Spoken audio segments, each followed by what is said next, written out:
ఈరోజు మనం పోసాని విచారణ గురించి ఒకసారి మాట్లాడుకుందాం. ఎందుకంటే పోసాని అరెస్టు తర్వాత ఎస్పీ విద్యాసాగర్ నాయుడు పోసాని తప్పు చేశానని ఒప్పుకున్నాడని, and at the same time తన భార్యను తిట్టారు కాబట్టి నేను కూడా రివర్స్లో తిట్టానని సమర్థించుకునే ప్రయత్నం చేశాడనే మాటలు కూడా మనకి బయటకు వచ్చినాయి.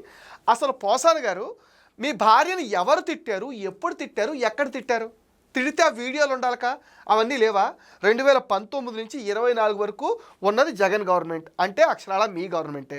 మరి అలాంటప్పుడు పోలీసులు అడ్డమైన పనులకి వాడుకున్న మీరు నా భార్యను పలానా వాళ్ళు తిట్టారు, ఇదిగో విజువల్ ప్రూఫ్ ఉంది అని కేసు పెట్టచ్చుగా, వాళ్ళు జైల్లో అరెస్ట్ చేయించచ్చుగా, ఎందుకు చేయలేదు?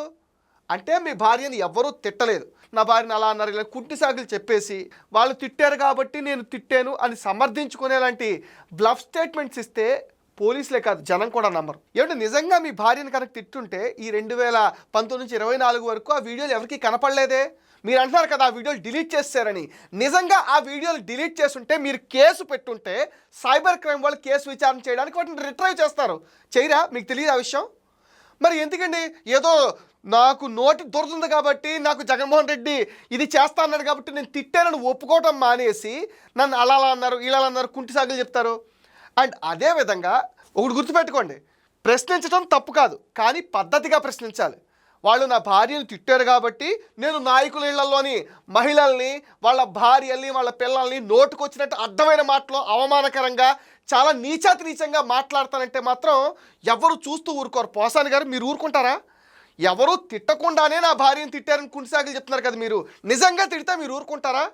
ఎందుకంటే అలాంటి మాటలు అలాంటి చేష్టలోని, పైగా సినిమా రంగంలో ఉన్న మీరు ఈ ఒక తప్పు కాదు, తప్పుల మీద తప్పులు. ఒక పక్క నాయకుల భార్యలను తిట్టడంతో పాటు దళితులను కించపరచడం. మీ పిల్లల్ని దళితులతో తిరగనివరా? ఎందుకు తిరగనివ్వరు? అసలు ఒక పొజిషన్లో ఉన్న మీరు అలా మాట్లాడటం ఎంతవరకు సమంజసం మీకు తెలుసా? అంటే ఈ సమాజంలో కులాల కుంపట్లు రాజేసి మొత్తం సమాజాన్ని అస్తవ్యస్తంగా మార్చాలన్నది మీ ప్రయత్నం. పోలీసులు కూడా వాళ్ళ రిమాండ్ రిపోర్ట్లో ఎగ్జాక్ట్గా ఇదే విషయాన్ని నోట్ చేశారు. ఏంటంటే ఆయన వ్యాఖ్యలు సమాజంలో సమతుల్యతని దెబ్బతీసేలాగా ఉన్నాయి, కులాల మధ్యన కుంపటి రాజేసేలా ఉన్నాయని వాళ్ళు రిమాండ్ రిపోర్ట్లో పేర్కొన్నారు. మీరు ఒకటి గుర్తుపెట్టుకోవాల్సిన విషయం ఏంటంటే, అధికారం ఉంది కదా అని, నోరు ఉంది కదా అని ఏది పడితే అది మాట్లాడితే అధికారం పోయిన రోజున చేసిన తప్పుకు శిక్ష అనుభవించాలి, జైల్లో చెప్పకూడదు తినాల్సిందే.